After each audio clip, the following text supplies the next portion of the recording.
মনে মনে পইটা গেছে, একটা কিছু গইটা গেছে। তোর মনে মনে পইটা গেছে, একটা কিছু গইটা গেছে। এই কাহিনী রইটা গেছে এখন সারা দেশে।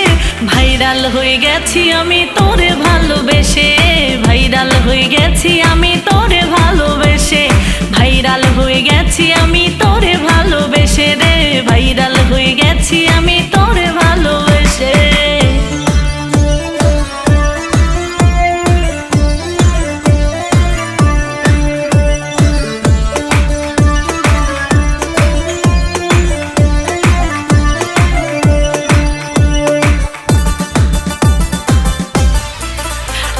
ফেসবুকে আর ইউটিউবে শুধুই তুই আর আমি। কেউ বলে রে হ্যাপি রোমান্স, কেউ বলে পাগলামি।